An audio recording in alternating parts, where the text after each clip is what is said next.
Akkam jirtu daawwattoota keenya. Nageenya keenya bakka jirtanitti isin argamu kun qophii Milluu ONN'ti. Egaa har'a sagantaa irratti sagantaa dabalame. Milluu irratti sagantaan muraasni dabalamee jira. Isaan nam lama kan Daraartuu fi Badhaatuun qabatanii dhiyaatanidha. Isaan immoo sagantaa akkamii akka qabatanii dhufan isaan irraati dhageenya. An Geetoo Lamayyooti. Keessummoonni koo ofii isaanii of barsiisanii maal qabatanii akka dhufanii fi gara fuulduraatti akkamittiin akka waliin deemnu hin dubbatu. Waan haaraa qabatanii dhuftaniittu mee kanarratti dabaree wal harkaa fuudhaati.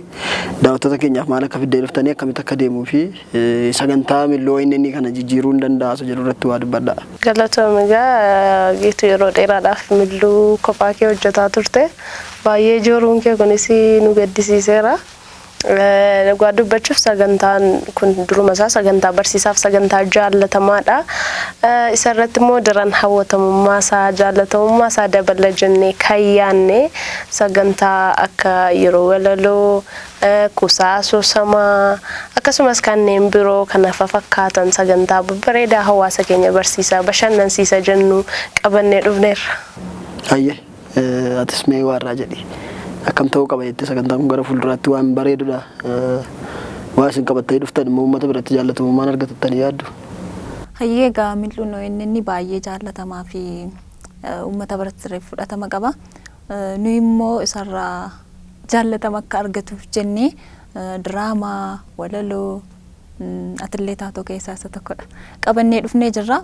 Qophichatti akka uummanni kun gammadu sabdii guddaan qaba. Milluun ONN baay'ee haala ho'aa ta'ee fi bareedaa ta'een akka uummata bira ga'uuf tattaafachaa jirra. Jabaadhaa isiniin jedha. Galatoomii kanumaan yeroo jalqabaatiif diraamaa xiqqoo nama barsiisa jennu hojjennee jirra. Isa daawwannee daawwattoota keenya biraan geenyee deebinee immoo waan haasoftan qabaattan haasofne. Anillee gargaartota asiin argachuun koo gaariidha. Gaardii lamaan tokko argadheen jira. Amma natti yoo akka ho'uu ta'eera baay'ee tolaa jira. Hin sodaadhu. Egaa daawwattoota keenya yeroo jalqabaatiif asuma istiidiyoo inni keessatti diraamaa gabaabaa kan barumsa irraa argattu jennee kaasafuu jettu hojjetamee jira. Isa daawwannee walitti deebina. Dhumarratti wanti jedhan yoo jiraate jennee kana achi nagaa walitti dhaamannee walirraa adda baana. Ammallee egaa xumuraatti nu waliin tura.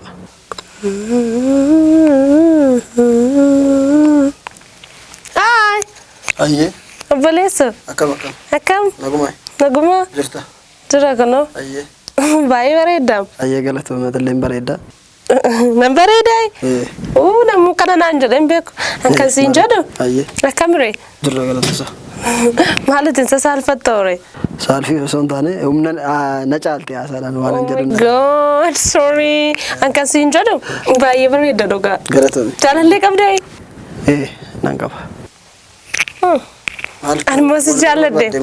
Animos jaalladhe niin ture beektaa. Egaa. Jaalala sirraa na qabe ammoo yoo takkana libbi jettee jagodoo dabartu wanneen kun libbina jette beektaa. Jaalallee libbiidha jechuudha.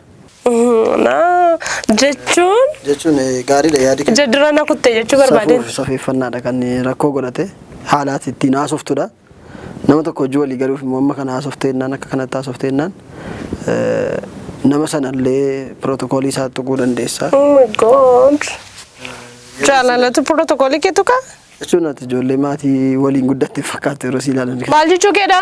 Jechuun akka haalati itti nama haasa'aa jirtu kun gaarii miti kana. Maali haala sin jaalladhe jechuun haalatti guddatte maal jechuun nama gaafata? Obboleessa. Deem. Maal jedhaa kun? Maal fakkaata? Barsiisaadhaati. Barsiisaa ta'uu baadhu siif barsiisaa ta'uu nan danda'a. Wanti kun immoo safuu cabsa waan na taasisaa jirtu waan ta'eef. Akkasiin jedhu maqaan kee safuudhaa? Safuu osoo hin taane namni tokko gorsuun safuun barbaachisu. Namni tokko maatii hojii yoo jiraate immoo maatii isaa fakkaachuu qaba. Amma akkati maatii koo arrabsituuf akkati safuu maal hojjettuuf namni si iyyamu hin jiru. Sok. Maal fakkaataa kun? Deemi maal fakkaataa kun? Ati immoo si maal goota? Tasgabbaa. Noof kolchi. Rakkoon hin jiru. Obboleettii keedha moo hiriyaa keeti? Obboleettii koodha. Egaa anas irratti waan asitti immoo wal beektuu kana dura callisi beektu. Safuun barbaachisaadha. Obboleettiin kee immoo haalli isheen itti haasoftu safuu kan cabsedha. Shamara Oromoo tokko irraatiin eegamu waan akkasii safuun barbaachisaadha. Gorsi Oromoon shamarran akka ishee ilaalu waan irraa baratu hin qabu waan badaa irraa barata waan ta'eef nuti immoo dhaloota safuun guddateedha safuun jiraateedha jaallachuun ni danda'ama garuu haalli isheen ittiin gaafatti haala bareedaa waan hin taaneef akka gorsituun asumaan si gaafadha. Ayyee galatoomii dhifamu bakka ishee bu'een dhifamu. Obboleessoo baay'ee maaf jajjaam. Fadhoo dira obboleettii kee. Deem. Callisati yeroo tokko.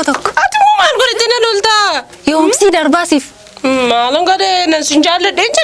Akkam shamarri dhiira jaallatti biyya isaatti dhabu. Baadiyyaadhaa dhufan fakkaatu seefuu maalidha safuun? Yeroo dhumaafan sitti hima na dhageessa maqaa abbaa koo maqaa haadha koo nyaatiin dhageesse safuu Oromoo eegi shamarree Oromoo dhiiran gaafattu si galee of kabajuuf iyyuu callisuun sirra jiraata. Akkasiin jedhu obboleetti koo hangafa ati dhuguma akkuma jedhame hangafi dhuguma gowwaan akkasiin jedhu amma maarra koo qaba yoo gaafatatte yoo jaallatte shamarran Oromoo irra kan dira maal tadda ishee godhe.